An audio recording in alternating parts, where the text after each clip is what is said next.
Welcome everybody to Cross Pollinations, the Canadian Association for Health Humanities virtual round series. My name is Nick. I am here from the League of Canadian Poets, and I'm very excited about our event this evening. We are in for a treat, that's for sure. I do have a few, before this actually, I do have a few business things to take care of, so I need to disclose that we have no financial disclosure to make and no conflict of interest to disclose. And I also want to recognize that the League of Canadian Poets, which is located in Toronto, is situated upon traditional territories, including those of the Wendat, the Anishinaabe Nation, the Haudenosaunee Confederacy, the Mississaugas of the New Credit First Nations, and the Métis Nation. The treaty that was assigned for this particular set of lands is collectively referred to as the Toronto Purchase and applies to the lands east of Brown's Line to Woodbine Avenue, north towards Newmarket. The League of Canadian Poets recognizes that art, poetry, and poetic practice related to the work of our organization takes place in traditional territories of many different nations, and we encourage each attendee here today to learn more about the treaties and histories of Indigenous people tied to the lands where you live and work.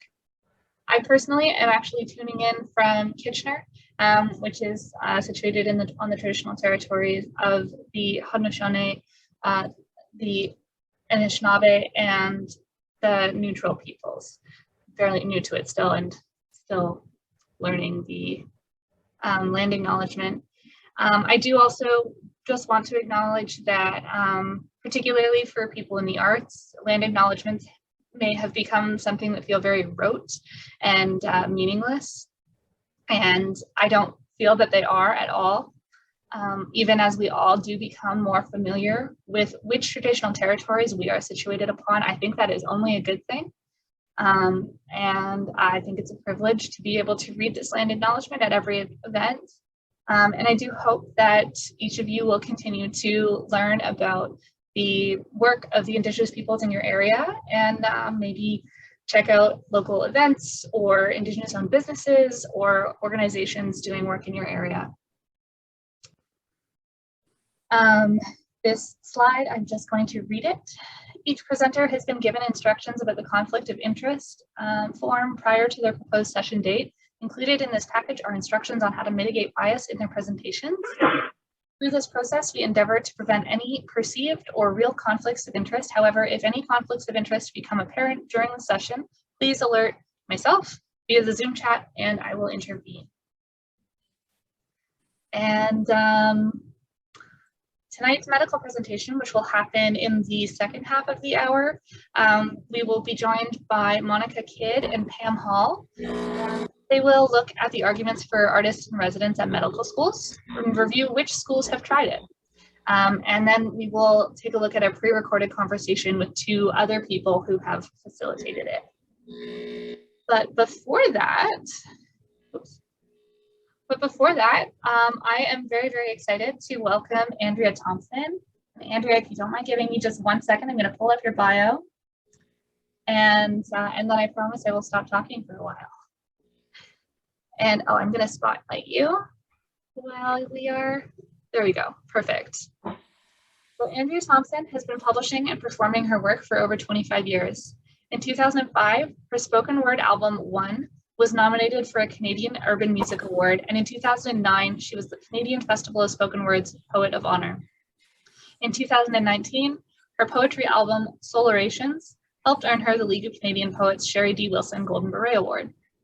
Thompson is the co-author of the anthology Other Tongues, Mixed-Raced Women Speak Out, and author of the novel Over Our Heads. Thompson currently teaches through the Centre for Addiction and Mental Health and the University of Toronto's School of Continuing Studies. She is a member of the Brick Books editorial collective and artistic director of Brick's online spoken word showcase, Brickyard. Thompson's work is featured in the anthology Best Canadian Poetry 2020, and she is the recipient of the 2021 Leon E. and Anne M. Pavlik Poetry Prize. Her poetry collection, A Selected History of Soul Speak, was published with Frontenac House in 2021. And every word of that was so worth sharing. Thank you, Andrea. I am so excited to hear you read.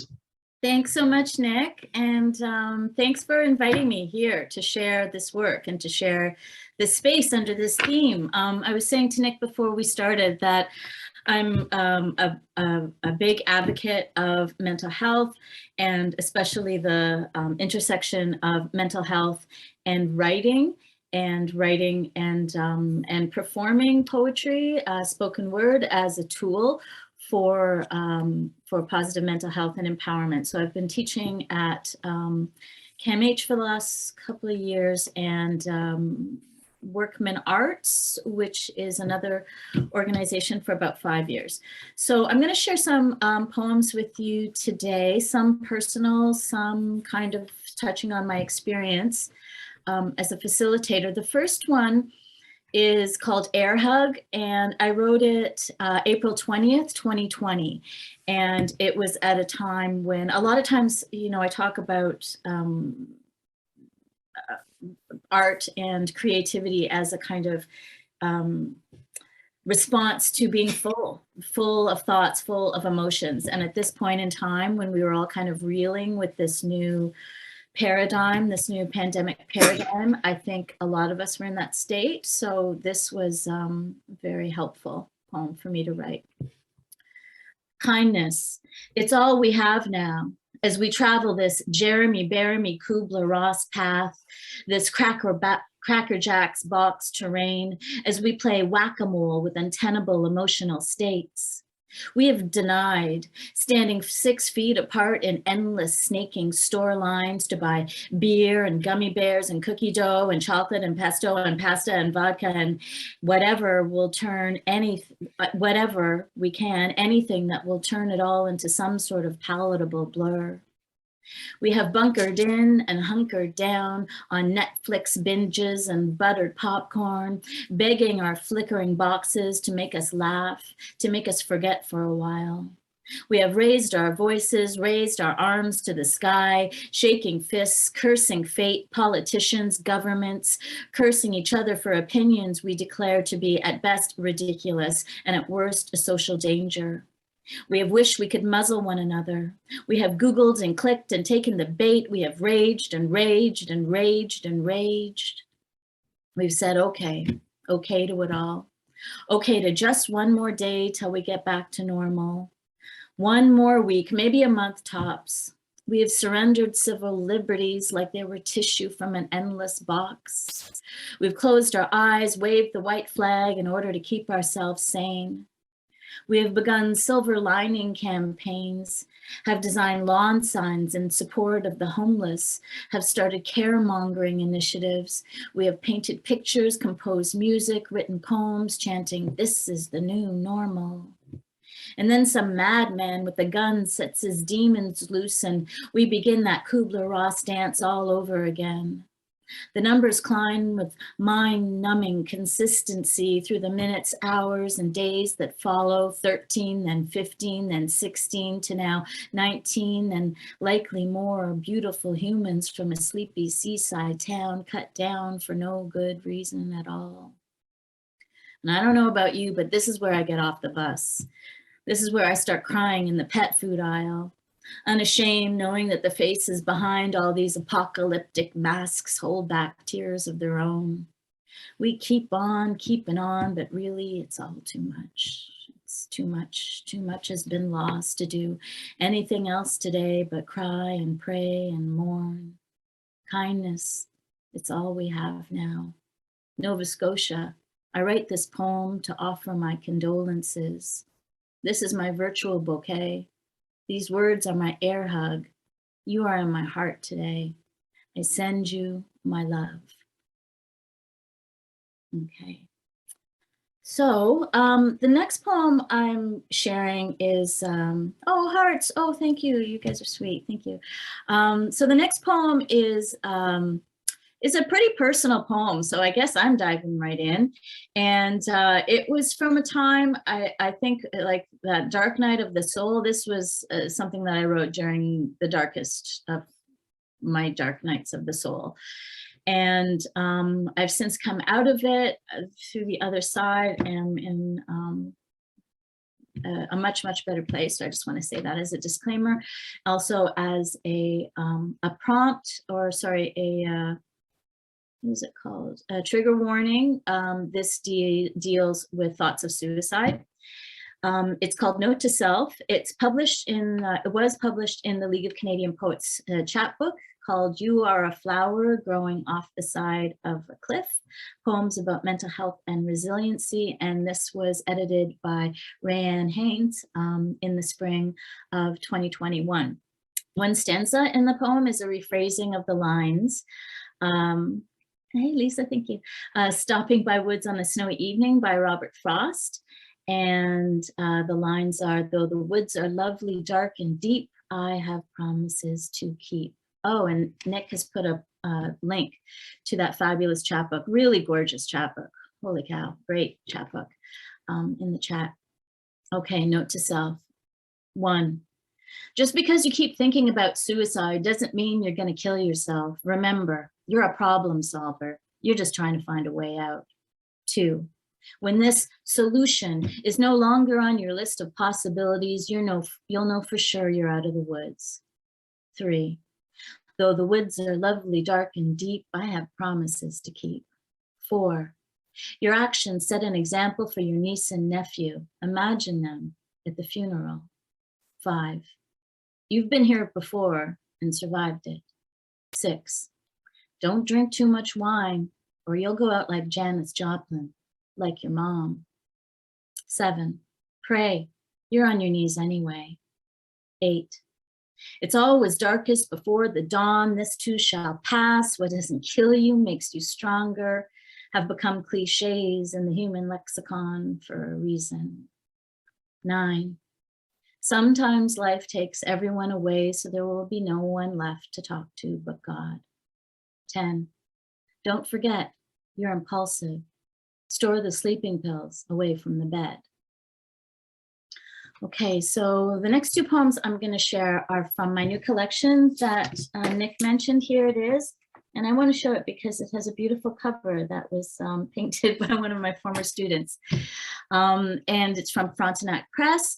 I think I'm going to mix it up. I'm going to do a poem that I wrote. Actually, I went to a workshop for a festival that Workman Arts holds every year called the Rendezvous with Madness Festival. And this was a workshop called Mad Apothecary, was led by a woman named Hanan Hazaz, I think is how I pronounce her last name. And it was really cathartic for me. I hadn't written for a long time. I'd had my teaching hat on and I really needed to write. I was full and needed that catharsis. So we were given this prompt, which is a prompt by a French artist. Thanks, Alicia.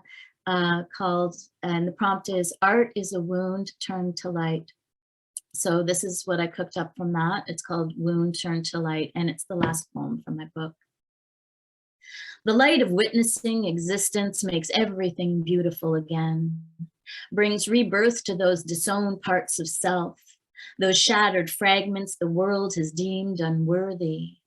Those darkened days and tired nights of soul-deep weariness become refreshed through the act of simply recording what it is to be ourselves, unabashed and naked, living on this crushed ball of stardust.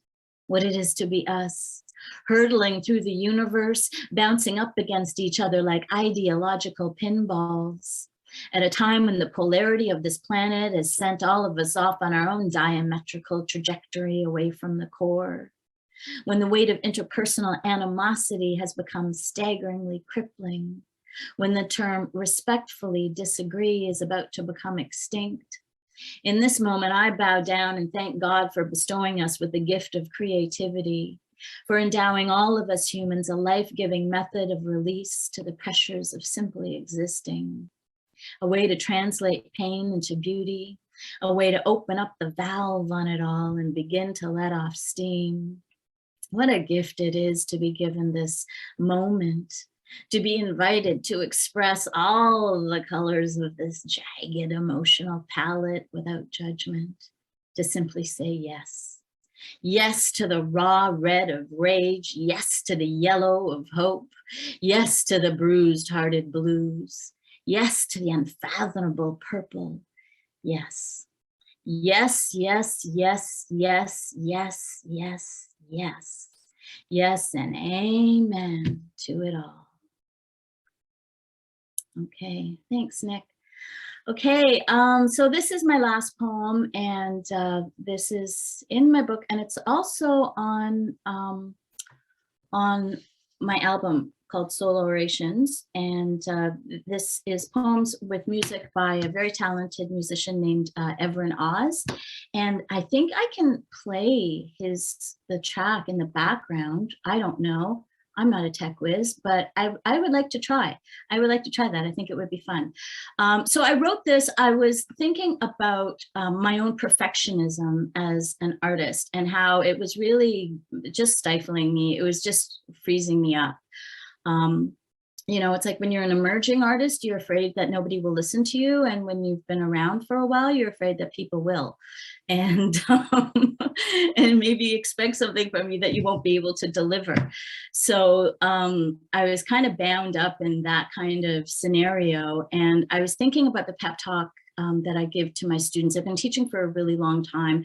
And my favorite students to work with are people who are really struggling, students of all ages. I've worked a lot with youth at risk. And yeah, so, oh, okay, sorry, I'm reading at the same time. So yeah, so this whole idea of, you know, trying to be perfect. And I thought, you know, Andrea, what pep talk do you give to your students? You need to give this to yourself. You know, like often when you teach, it's because you're sharing something that you really need to embrace and embody and learn yourself. So this is the poem that came out of that. And it's called Free Write Manifesto. Now, if I play this, is that volume okay? Good, I'm getting a nod from Tom. Awesome. All right, so let's go back to the beginning. We'll start from the beginning. Free Write Manifesto. Right, like, okay, I gotta tell you one more thing, sorry. So the beginning of this poem was inspired by this really funny cartoon I had, and also because I was so balled up, I just needed some motivation, and I saw this cartoon of a stick person, two stick people, one sitting at a desk, and the other one standing behind them, a stick person with a gun to their head, and the caption was, "The kind of writing coach we all really need." And at that time, I kind of needed that sort of serious motivation. I thought it was a little bit funny, and that's where the opening came from. Okay, take 3, here we go. Write like there's a gun to your head. Write like your life depends on it. Write like writing is water and you are on fire, because you are. Write like standing up for yourself, like having your own back. Write like what you think, what you feel matters, because it does. Write like your words can save the world, because they can. Write like every poem is a song. You know, that song played at just the right time, that song you swear was written with you in mind, that killing me softly, reading my diary song. Poems are like that. All of them are full of magic, healing, and connection. So write the deliciousness of your slice of the human pie.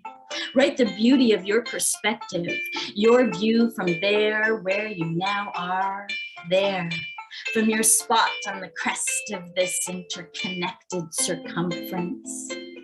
Write because we need you, need your voice in the chorus in order to be whole. Write because you're a badass. Write because your heart is broken. Write like lightning. Write like revenge. Write for your mother, write for your daughter, write for your dearly departed, write for your ancestors. Write to stop yourself from punching a hole in the wall, write to stop cutting your arms, write like a howl into silence. Write like you are your own dear heart, beloved. Write like you are precious, because you are. Write like you know you are already whole. Write like writing is water and you are a river. Write like a lighthouse. Write like your future self. Write like coming home.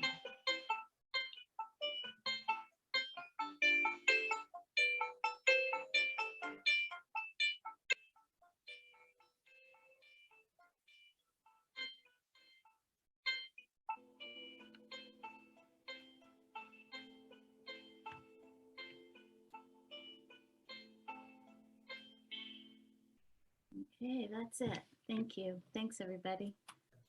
Thank you so much, Andrea.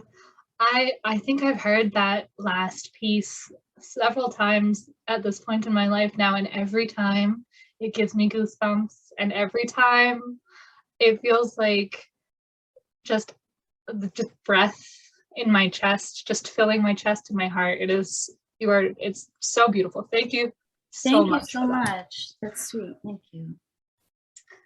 So I did notice that our presenter Monica Kidd arrived, so I'm very excited about that. I am going to, there we are. Sorry, I'm just gonna go ahead and spotlight you, Monica. Hi. Hello, everybody. I am so sorry. I had myself 100% convinced that this was happening at 4:30 my time. So yeah, thanks, pandemic parenting.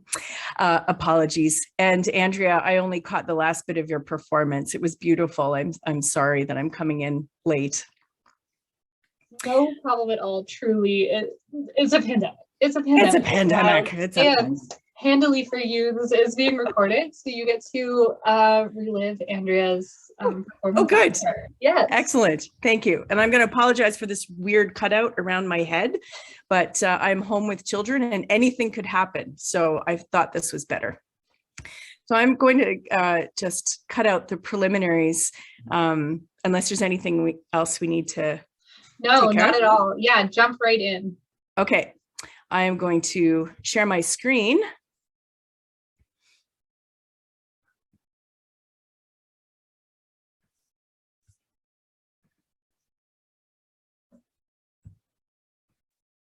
All right, can you all see that? Great. Okay. Let's see if I can see it. Excellent. So I am speaking today about an argument for artists in residence at medical schools, and I'm basically just the messenger here. You're going to hear from way more interesting people than me. Most of this presentation will actually be a pre-recorded conversation that I had with three people who were intimate to the establishment of an artist in residence program at Memorial University, which has not been active in many years, but I think it'll be very interesting for you to hear from them about where it came from and what people feel it accomplished, what the goals were. So today, just as a little bit of more background, I wanted to talk a little bit about why some medical schools choose to have artists, which medical schools have done it, to talk about the case study at Memorial University, and then to maybe expand the conversation a little bit into why might medical schools want artists. So why do some medical schools have artists? We're all familiar with these kinds of arguments. Art promotes observation. So we take medical students through museums, for example, and we get them to look at pieces of art, and sometimes we ask them to diagnose people based on physical characteristics. Sometimes we just get them to pay, just to watch for more deeply, and to try to observe things that are happening sort of on screen, off screen, if you will, with artwork. To foster empathy is another common argument used for why we might want to have medical students and other healthcare learners exposed to art. And I would say the biggest one is to foster self-reflection and well-being. A lot of the literature is kind of taking this thrust, I would say, at the moment. So of the 172 medical schools in North America, which ones have artist in residence programs? I'm sure there are some on here that I am missing, but to the best of my ability, this is the rather short list of medical schools that have experimented with artist in residence programs in the past. There aren't very many active ones. So in the yellow there at the top, you'll see the University of Calgary has a writer in residence program. I believe it's inactive at the moment. And many of these programs are inactive just because of the pandemic. But the University of Calgary has a writer in residence program that's been, Tom Rosenthal could speak to this in greater detail, but was founded maybe 4 or 5 years ago. The University of Ottawa has had an artist in residence program. McGill, Dalhousie, of course, is the one that probably most people think about in Canada first, and Memorial University School of Medicine. There's been a few more in the United States, of course, because they have more medical schools there. Stanford, UCSF, University of Minnesota, University of Nevada, Reno, Duke, Thomas Jefferson, Rochester, Harvard, UMass, and then the American Medical Women's Association has also had an artist in residence program. So that's not at a particular institution, but it's more to support women physicians in art making practices, I believe. So I'm going to get right to the meat of this presentation, and I want to introduce you to 3 people. Pam Hall is the person featured in the photo there. She and I collaborated on this talk. She wasn't able to join us tonight, but she was instrumental in making this happen. And you're also going to meet Patricia Grattan and Dr. Ian Bowmer. So without further ado, I am going to minimize this and bring up a 20-minute video. Pam, if we could start with you, just give us a little bit of background about why you wanted to work at the medical school as an artist. I went to the medical school as a researching artist to follow some very important questions that I was exploring after a pretty major encounter with surgery. Artists, I think, are driven or drawn by their curiosity. And, you know, when something goes wrong with your body, you get curious about it. So I had a remarkable encounter with the doctor during that health event and wanted to know how he had learned to see the body. And I thought, I should just go in there and watch. And luckily, I made a proposal, and in 1992, I was allowed to tiptoe gently in the Faculty of Medicine as an observer. And the artist in residency emerged, I'd say, almost 5 years after that. Who did you approach? Who did I approach? In 92, Dr. Ian Bowmer, who was the head of the Faculty of Medicine. And I wrote a proposal and forgot about it and thought this will take me 10 years to get permission. And, you know, I got a note back saying, come on in. What she was proposing really was monitoring the anatomy course, and Tom Scott, who was the professor of anatomy, was very enthused about it. And it happened to coincide also with the faculty wanting to develop the humanities section of a program. So it seemed to be a good mix and a good start. I then went to the med school as an observer, I think probably 3 days a week, to audit courses for about maybe a 6 or 8 month semester. I don't know how long it was. In each class, I asked permission from students and from faculty members about how they wanted me to behave in the class, whether they wanted me to participate or just be a quiet, fly on the wall. As if. Which I'm entirely capable of doing, although no one has ever observed it. And luckily, I think for all of us, they invited me to participate. And since I just was recovering from a pretty major surgery, I had a patient's point of view, which many of the students were interested in. And I also served that great pedagogical role of being unashamed to ask a stupid question, which is a great boon, as any educator knows, in a class full of, high achieving students. So I went in and spent about 8 months doing that. And so, Patricia, let's bring you in here. You were curator of the Provincial Art Gallery at the time. And as I understand, you had an idea about how to make this idea a reality. Not only an idea, but the money. So it would be a nod to the Canada Council here, because we did quite well with Canada Council grants, and they were always open to fairly innovative approaches to things. And so,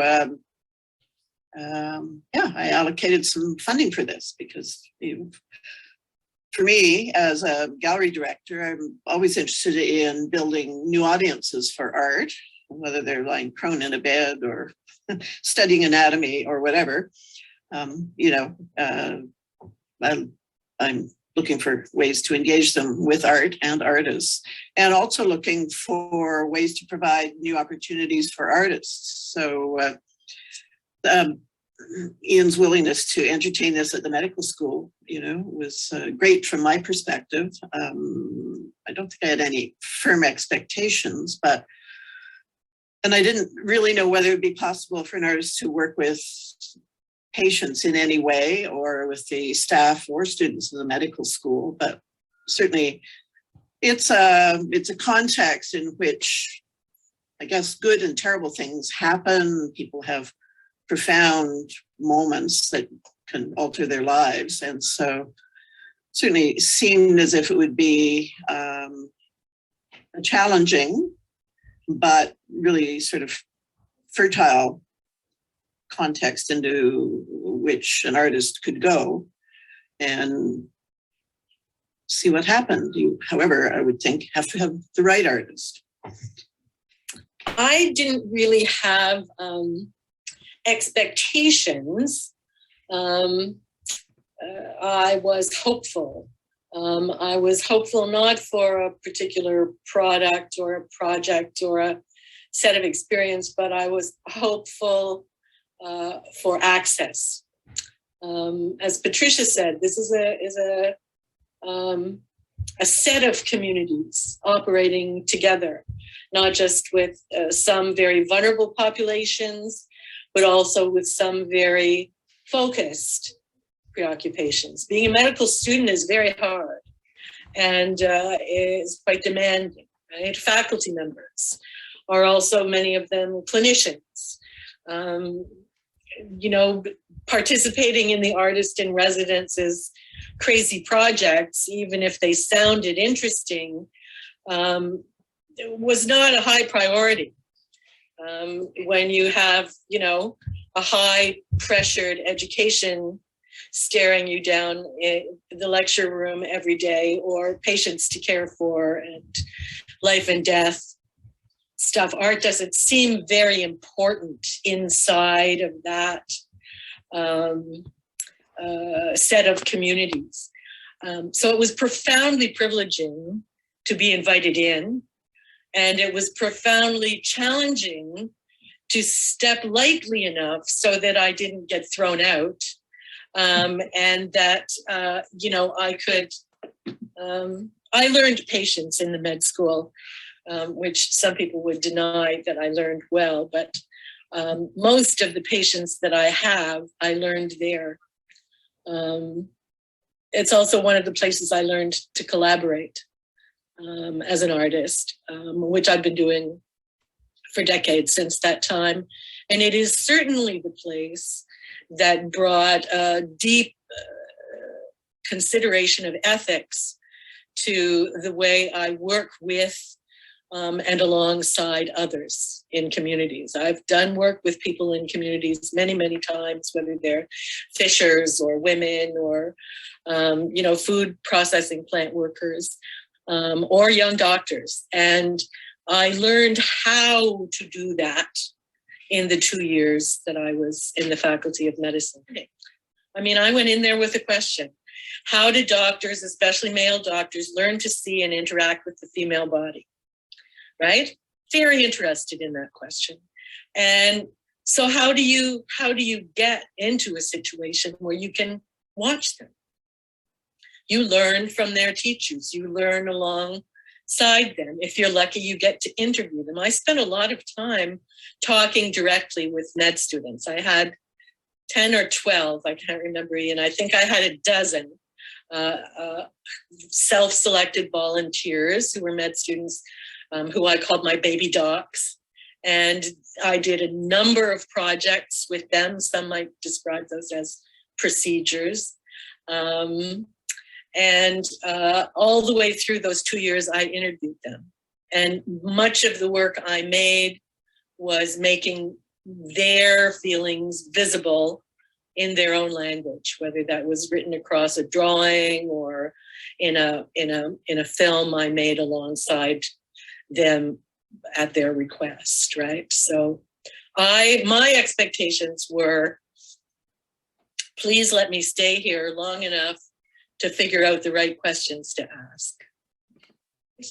And you know, it took a very small amount of time, only 2 discussions in an ethics class where I was leading one of the seminars for students who had come up through a very rigorous science education to realize how much they had in common with someone who had come up under a very rigorous humanities education, right? Because what we were talking about was the common experience of living in a body in crisis. I love that almost, it's kind of horrifying to think this, but almost 30 years later, do I have my math right? That what I hear you talking about in terms of the, you know, what your experiences were, maybe what the legacy of the project was not individual pieces of art that you collected, but was almost a process and relationship. So Ian, I'd like to ask you, what do you feel the successes were? I know you want to talk about your embarrassment, but you know, what were the successes, or what lasts, what lingers for you, what comes to the surface all these years later when you think about this grand experiment that happened at the MUN Medical School?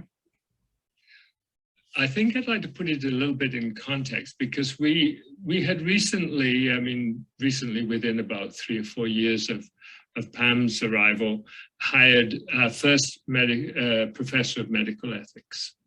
And there had been a development of course material over time.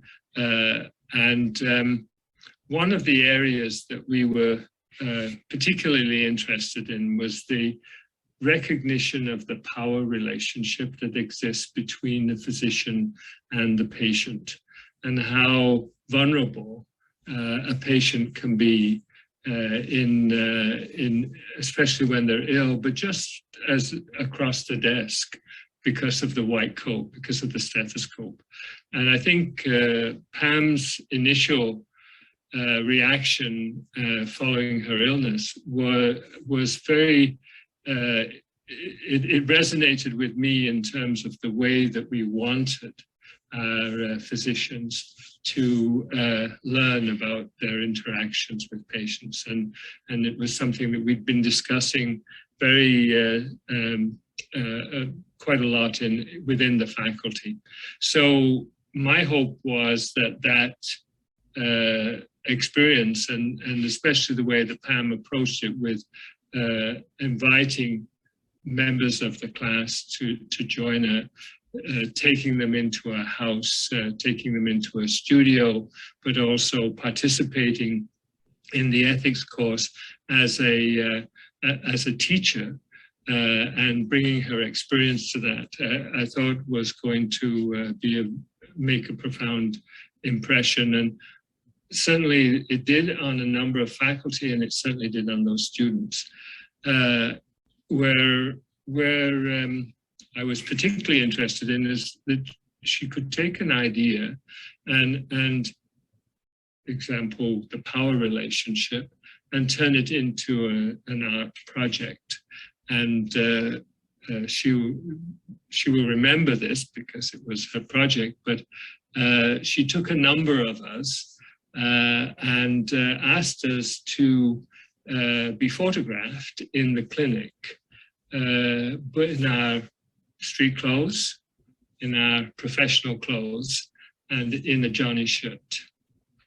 And she made us go right down to the patient and took photographs of us in each of those. And what struck me when we looked at those photographs was how different we appeared in each of those photographs, and how we appeared much more vulnerable in the journey shirt than we did in our business clothes, even though we were who we are and not sick, not patients, not and in very familiar surroundings. Patricia, we've been talking a bit about the sort of, what resonates from a pedagogic point of view, medical education point of view, and how it affected the medical school. What are your observations about what this experiment achieved, if you want to put it that way, artistically, whether it's, I know you mentioned wanting to open up, take it beyond the walls of the gallery, so to speak. I think it was less an actual manifestation of work as so much as hoping that you're enriching the artist and changing their perspectives, and that'll just inform what emerges, over the years from their practice. And certainly the collaborative learning that she did has been a huge part of what she has done. But also for me, I think one of the, I'm not sure I recognized it at the time, but as you all know, being a medical student or faculty or in that milieu, it's extremely intense and you can get completely preoccupied by things medical, and yet there are other things in life. And so I also thought the residency would have some benefit in that sense of reminding students or faculty who got involved, of other aspects of life. And I think, over the years, as I've watched people, burning out and exhausting themselves and so forth, I think that's a very good thing. Why did it not continue after that 2 years? Well, it did last a little bit longer because we had another artist come in after Pam, but we didn't have money, so we tried to manage it in kind, with the hope that faculty would support it in an ongoing way, sort of with the budget. And during that period of time, I had taken it to faculty council for their support. And unfortunately, the majority of faculty council were not really interested in pursuing it. I guess one question I would have, Ian, for you is whether you, sorry, Monica, you're the one supposed to be asking questions, but would be about, whether there, to do these things, you need to kind of deliberately sort of build champions within your faculty to make sure they've got support to carry on. Absolutely. We had a couple of champions. You know, the problem is that they did not carry the day, and you know, it's medical school is not a benevolent dictatorship, unfortunately. So we needed at least a larger proportion of the faculty to support a budgetary commitment. And you know, the 90s were not exactly good times for the medical school in terms of financial support. We came through them fine, but in 94 to 98, the provincial grant was actually capped for quite a while. So it really became a very tense time in terms of managing the programs. And this was seen as a luxury, I'm afraid. And another piece of the legacy that came out of the work was a film on survivors of sexual abuse, which I made with 2 residents as their research project. And to me, this was the great success of the entire 2 years, that students came to their artist and said, we need you. We want to do this so it goes beyond a research report. You're our artist. Help us make this film. And that film didn't just win awards. It's still being used, as far as I know, in educational environments, not just at our med school, but at other med schools.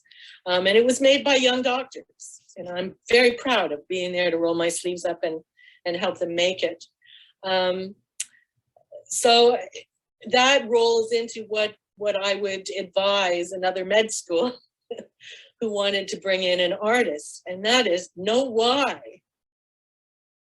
Why do you want this other person in your community?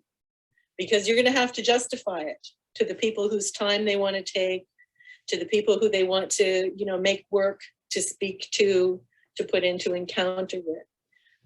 And you're probably going to have to know why in order to get some funding, either inside or outside of your institution. And if you know why, you'll be able to find the right artist, which circles right back to what Patricia said.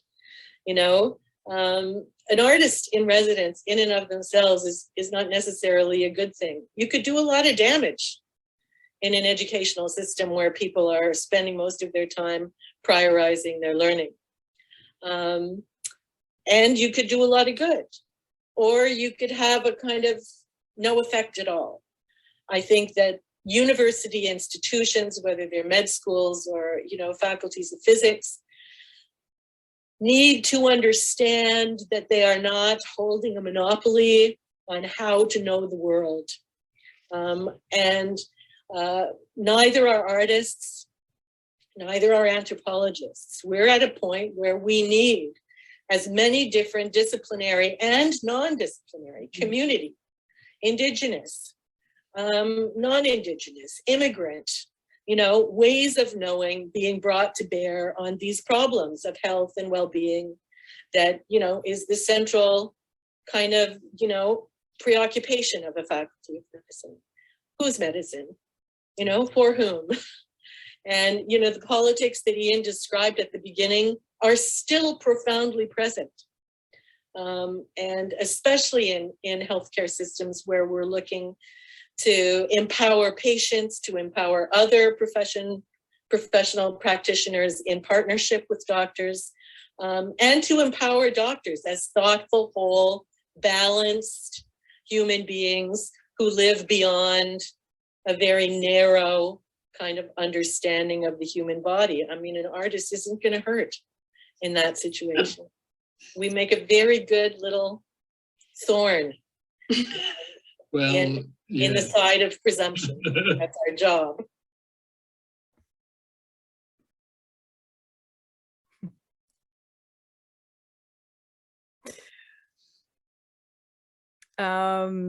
Thank you, Pam and Ian and Patricia. And I was scrolling through the list of folks on the call, and I do believe that Patricia and Ian are on the call. So we might be able to invite them to answer questions later if they feel if they feel prepared to do that. I do have a few other didactic slides that we can go through really quickly, but I do realize that I've delayed the proceedings quite a bit, and I want people to have time to discuss, and I'm just sort of just trying to see. Monica, I would like to comment. My chat window is a bit weird, so I can't see who that is, but can I, Nick, can I just open up for conversation at the moment, or? Yeah, absolutely, for sure. That was Natalie Beausoleil. So Natalie, if you want to type your comment, or also feel free to unmute yourself and ask on audio. Hello, Monica. Hi, Natalie. Hi, everybody. I just want to say that I tried to put an article I wrote about Pam's show. Well, I think I put the article, Etiology of Objectification. It's terrible, so you can only really just read the text. But I cannot find this thing online, maybe because it's too old, or anyway, it's so I just have my own bad copy of it. But I just thought you might be interested in this. I think Ian remembers when I published that. It was asked by Arts Atlantic, and that doesn't exist anymore. So, so yeah, Monica, I miss you. I miss you too. How's the weather today? Oh, you know, it was not too bad. January. Yeah, a bit grayish, but not too cold. So, because I'm a professor at Memorial University in the Division of Community Health and Humanities, and I've been here 20 years, if you can believe it. So I just want to say that I wish I'd been around when Pam did the residency and all that, you know, or more knowledgeable of what was going on. But over the years, I've done research about the possibility of establishing an arts program, which would include an artist in residence. And I'm really convinced now that we really need to have a program including an artist in residence, like some departments have, or some faculties of medicine. We really need, and Ian alluded to that, really a commitment from a whole faculty and investment from the top.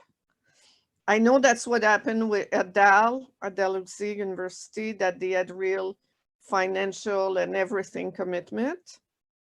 And it needs, you know, it's kind of a big deal to organize. I just want to say that in the last 20 years, we do a lot without a program. We still try to do a lot of arts-based activities that the students are in. We have a lot of students med students who come from the arts, who are artists, professional artists. And we try to do a lot, and I'm in charge of the arts and medicine interest group, and I try to do a lot too, but we have the dean, a current dean, really understands what I would like to do, but we, as you know, in this province, we have major crush, economic crush and cuts. So it probably won't happen when I retire in a few years, but I just know there's a lot going on. And like Monica and I wrote with others a chapter about how it's all different throughout Canada in different medical schools, what's going on. But I would love if we had an artist in a residence. Now I have a research group where we have a lot of artists. It's on arts and health. And we have initiatives here that, thanks to Monica, for instance, we have a lot of writers and things going on. But I feel, and there's lots of interest in the faculty, and many faculty members are also artists, singers, etc. But I don't think I can build a program on my own, you know. It's a big job. Natalie, thanks for your comments. And it is really important to point out that even in absent a formal artist in residence program, there are all kinds of extracurricular and curricular activities that sort of hope to achieve some of the similar things, you know. Just on the point of, I had a couple of thoughts in response to what you said, Natalie. I wonder what you mentioned that a lot of the students coming in are artists already. You know, back in the 90s, when Pam was artist in residence at Memorial University, I'd say there were probably some medical students who came in who were artists and had training in humanities, but maybe not as many as now. You know, certainly when I'm in front of medical learners now, I'm impressed by a really wide range of lived experience that people are bringing in to their experience as medical students. And it would be interesting to compare sort of, you know, I'd be interested to hear Ian and Patricia's thoughts about what, you know, how different an artist in residence program might be now, given that, you know, the average medical student seems to be a little bit longer in the tooth and maybe has done a bit more stuff since, you know, before medical school.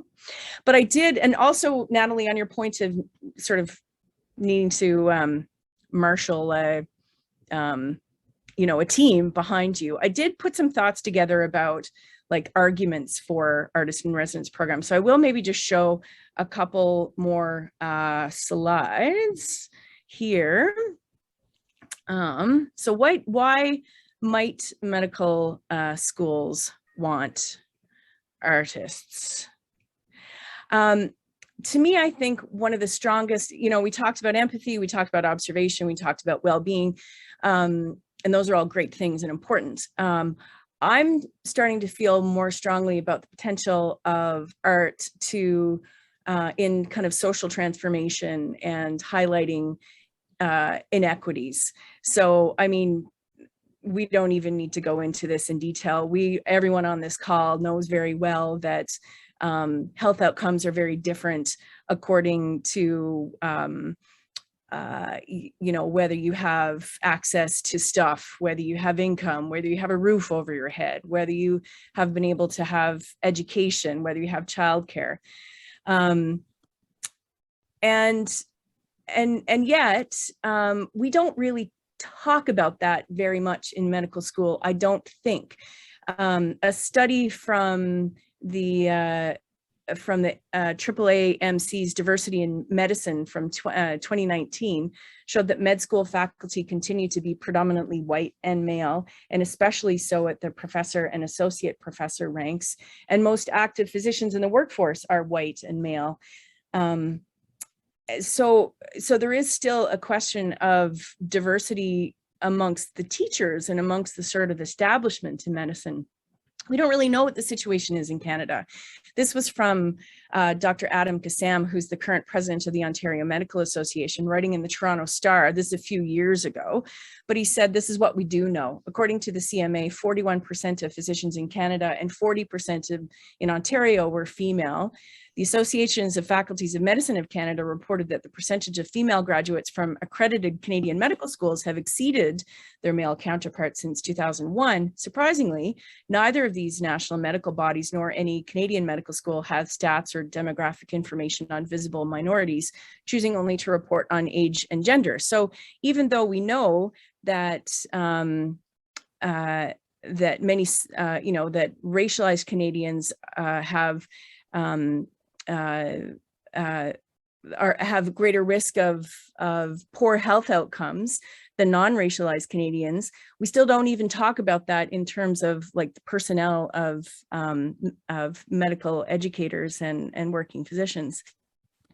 So to me, it kind of comes back to critical thinking versus critical consciousness. So in medicine, we talk a lot about critical thinking. And of course, we all know about David Sackett, the physician at McMaster, who's sort of the grandfather considered the grandfather of critical thinking. So critical thinking is the primarily cognitive work of analysis, evaluation, synthesis, and logic. And so the idea is you reflect on your knowledge to arrive at effective diagnosis diagnoses and therapies. And he's the person who's attributed with saying that half of what you learn in medical school is dead or wrong or out of date within 5 years of your graduation. The trouble is no one can tell you which half. So the most important thing to learn is how to learn on your own. If we contrast that with critical consciousness, this sort of gets into some really rich territory for me about why we might want artists in residence at medical school. So whereas critical thinking is considered to be primarily cognitive, critical consciousness, as championed by Paulo Freire, is cognitive and affective. And it's the work of reading the world with an orientation toward social justice, reflection on one's biases and values to address injustice. So a quote that sort of highlights his thinking on this: one cannot expect positive results from an educational or political action program which fails to respect the particular view of the world held by the people, or in this case, we could think of patients. Such a program constitutes cultural invasion, good intentions notwithstanding. And that's from his classic text, Pedagogy of the Oppressed, in 1970. It also kind of points to the difference between reflectivity and reflexivity. So we talk a lot about reflection in medical education. So the, questioning and evaluating and rethinking your practice, it's a focus on the individual. Reflexivity, on the other hand, I mean, it's similar, but it's to facilitate consideration of our understanding of culture, social realities, and position, and has a focus on the system. And I knowing Pam personally and being familiar with her art, I think these are some of the tendencies that she brought to that work, just because of who she is as a person, as an artist. Critical consciousness is not an abdominal exam. So I think I'm gonna skip the rest of my slides, because what I would really like to do is give a little bit of time for conversation. So I'm going to stop talking at this point. Oh, Natalie, that's nice of you to say. Monica, could I ask a question? Please. So I was interested to hear Ian's comments on the history by which this artist in residence program got started, that in part it happened related to ethics, an ethics program at MUN happening at the time. And I've been very struck at how successful ethics has been going from the 1960s to the current day. There's no question that we pay people to be ethicists at medical school and on the wards. We don't pay artists to do that work. And my question is related to what is ethics doing right? Is it because they took primarily a patient-focused perspective? So here's what we can do at medical schools that will help patients, or maybe here's what we can do directly with patients. Is that the one of the keys by which to unlock the negative views of programs like this by physicians at medical schools or by people at the family practice and Royal College? Yeah, I would be Socratic in that and say, well, what do you think, Tom? But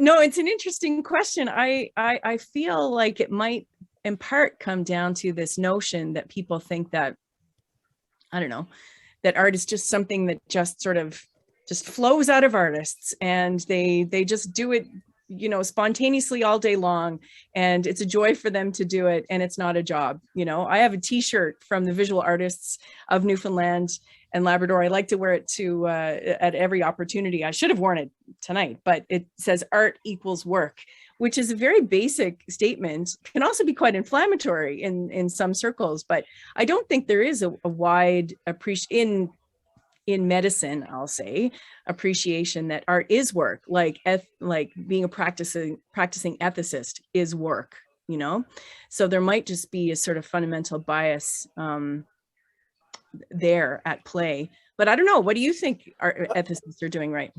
Well, I think in part you've put your finger on on part of the problem. I do think that we used to think that ethicists were philosophers and they just sat around thinking great thoughts. And at some point, somebody said, you know, this is actually of practical value. We can convert this into something that's important for humanity, for health outcomes and so on, and for reorienting the way that physicians and other healthcare providers think about the world. One of the arguments that I run into with both my artist and humanities colleagues is that they don't want to think of it as a practical, what they do as being practical. And they actually push against the notion of it being too instrumental. And I actually think we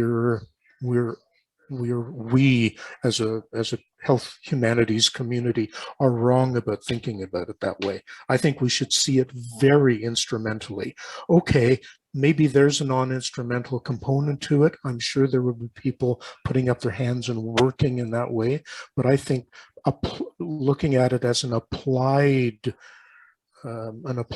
discipline is the way to go. Maybe we can convince others of that. I think it's really that issue is very contentious. I'm kind of with you on that, Tom, but I think it's also contentious because if you start talking about something as instrumental in this evaluative environment that medical education occupies, if something's instrumental, then you have to start proving it. Then, like, what's the outcome? What is the measurable outcome? And if you're not meeting measurable outcomes, say, you know, increasing someone's empathy score from 72 to 77, well, then it's not worth the, you know, the curriculum time. Yes. So it's a double-edged sword, I think. I hear you, and I think you're right. Measurable outcome is a really nasty business. I know that Arno Kumagai talks a lot about the fact that if you have a really great relationship with the patient and you then demonstrate that by showing that their A1C level goes down, that's a really stupid way of looking at the world. I think we should do measurement, but I think we being medicine are probably measuring all the wrong things, but many of our colleagues may not agree with that. I'll shut up. I've taken up enough of this time. Thanks for the opportunity. Thank you. And I really, really enjoyed both the poetry at the beginning of all of this and the film that you've shown. Great. I had a job cutting that down to 20 minutes because it was a great conversation. I think we talked for nearly 2 hours. So apologies for the like tortured editing segments there. I think Natalie said that she'd like to make another comment there somewhere in the chat. I'm sorry talking so much, but I agree with people who say, you know, talk about how there's a lot of qualitative research now done. And so not just quantitative and not just post-positivist. But in terms of what's interesting me is that in the UK, there is a lot going on. For instance, I put the link for Performing Medicine, which is a program from what I remember is with three medical schools hiring artists to work with them all in the London area. And the UK has many more things going on. There's also a whole issue of maybe that'd be another call we should do, Monica, because Jane Gozan and I are very interested in arts and prescription and social prescribing. And it's the UK is very, very advanced in that, where here it's all a bit just going in any direction. And I think for ethics, I just want to add that it's complicated because a lot of the ethics people I know in my university, they do consultations on the ward and they're paid separately by the regional authorities. So they seem, I imagine, very practical because they help with decisions in, you know. And yes, in the chapter that we wrote with Alan Peterkin and others, we talk about this, how it's clear that ethics is in every medical school, but the difference are about all humanities and arts, how it varies, and we don't have a unified approach at all. And so that's it. It almost needs the champions in each place. Also, the issue of I know my division has grown a lot, and I'm also an artist, and then so of course I'm pushing research on arts and health, and I'm pushing to teach it. But it also depends on who's in the various departments. I will just stop by saying that it's interesting, and we have colleagues throughout the country who've written about that the push for reflection, reflexivity, all the stuff that we teach in my department, there's a push coming from the College of Medicine, also for the what is the thing, Monica? The non-expert. So students have to be learn about advocacy, scholarship. They have all these CanMed roles. Yeah. Yeah. And so in a way, it's an opportunity because it's always in part through the arts that they can think of all these roles. But like our colleagues, I forget the names, but in Ontario I've written about, then you need the staff in place who can teach these things. It's kind of where we're supposed to be the stars, but we're not really in community health because that's what we teach. But anyway, there are interesting possibilities, but as long as we're seen still as a fringe thing, or although I really believe we've made progress in my a lot of things have happened, and certainly when Ian was there, but then it also depends on the different deans. Anyway, I'll shut up. Thank you. Thanks, Natalie. I wonder if I don't mean to put anybody on the spot, but I do see a couple of people on the participant list. Feel free to say no, but I'm curious, Patricia, if you're listening, or Darian, if you're listening, how you feel when you hear when you hear people talking about the instrumentalization of art. Like, what is art good for? Can we write down on a piece of paper what art is good for?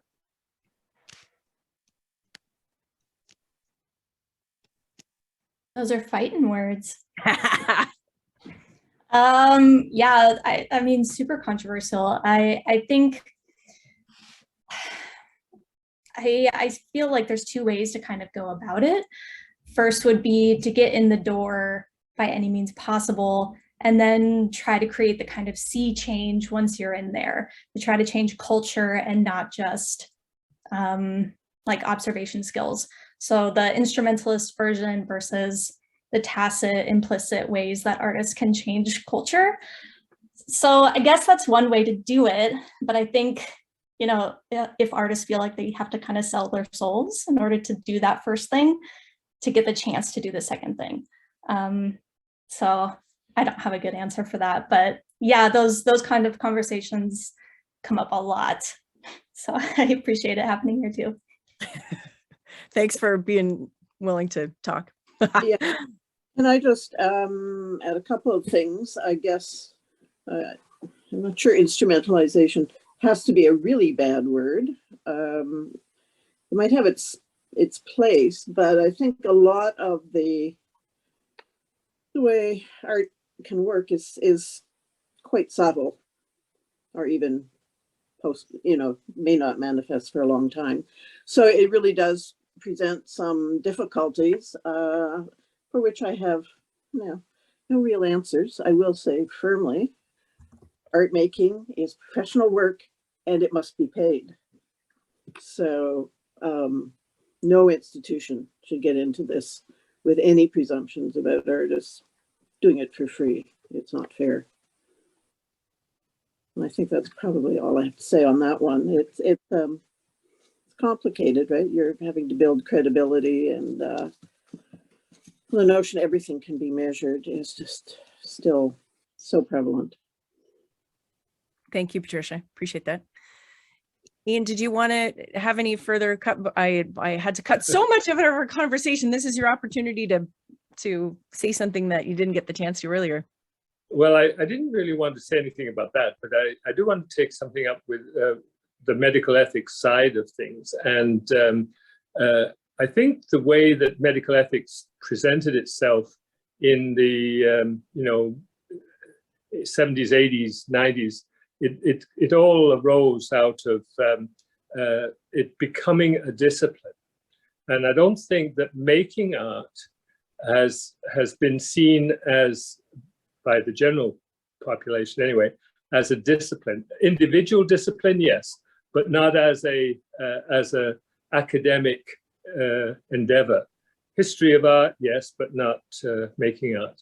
And yet we've moved into recognizing the value of humor, the value of poetry, the value of art and music therapy.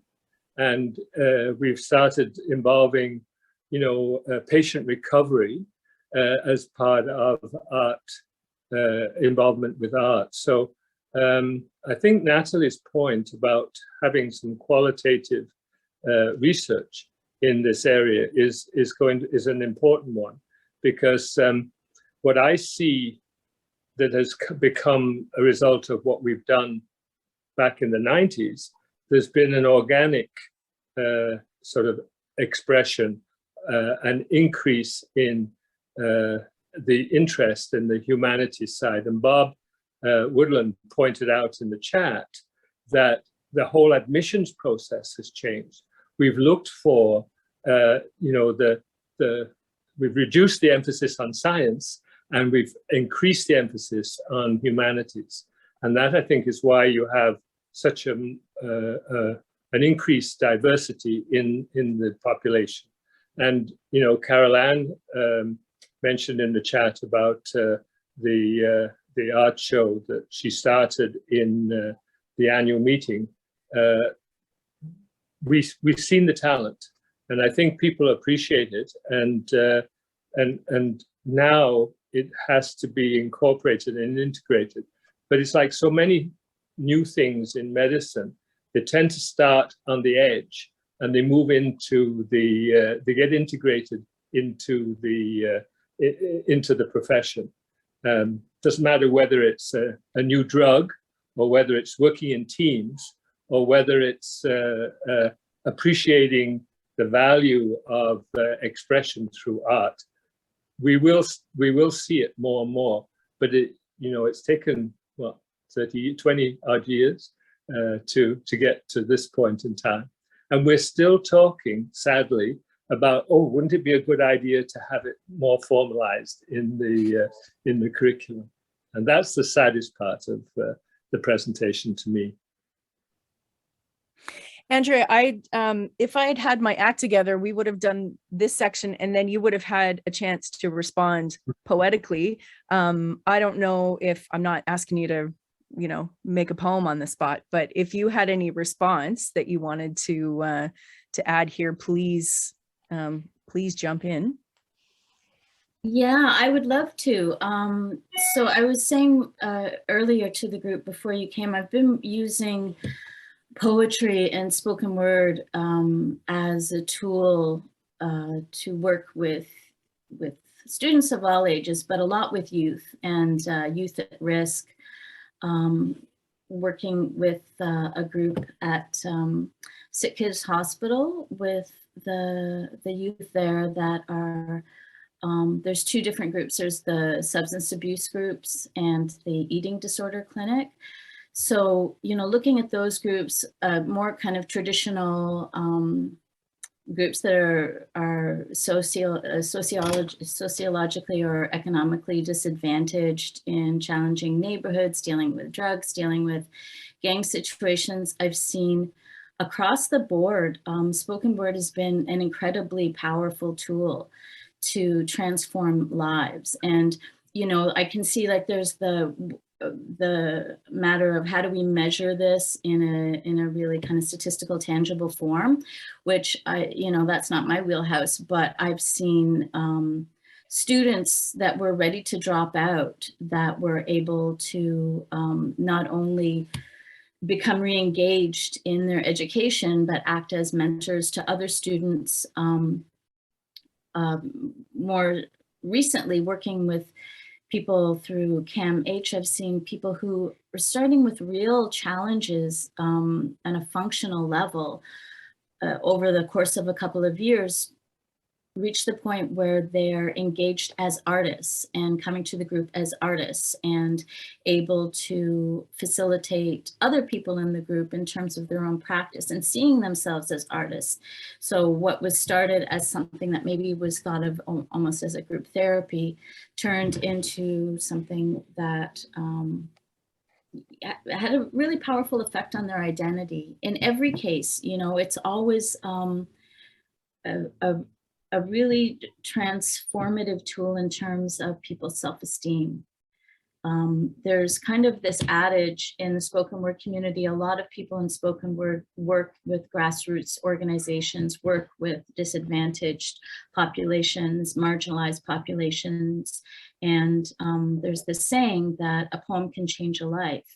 And it's, you know, a cliche, but it's actually a physical reality. And I think that one of the problems with trying to quantify it or explain it is that the most powerful way to see it is to see it and to get testimonials from people whose lives have been impacted by the power of art, be it like art therapy or talking therapy, spoken words, speaking their words out loud, writing their words down, and sharing them in a group dynamic. There's something incredibly healing about it that I don't know if it's possible to really fully quantify and capture that kind of experience.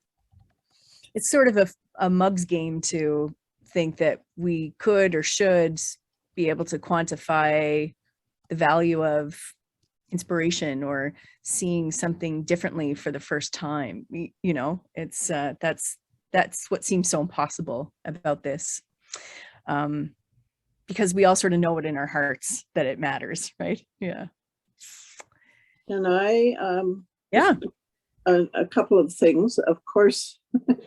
Yes, I think, yes, people who write poems or can speak have some advantage over visual artists who, if they could articulate what they were doing, it would be, you know, so it's always that.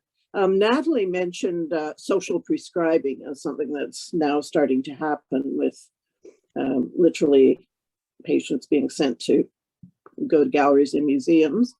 And there is more research being done, including in Canada. It's I think probably not being done very widely, but certainly institutions like the Montreal Museum of Fine Arts and I think the AGO are actively developing programs, and I presume that they are in some way able to quantify this or demonstrate this. So it's, you know, it's beginning to happen, but it still feels as if there is kind of a long way to go to get this sense that, you know, visual art making is, you know, is a practice and a difficult one. So you know, it should be treated as any other kind of profession.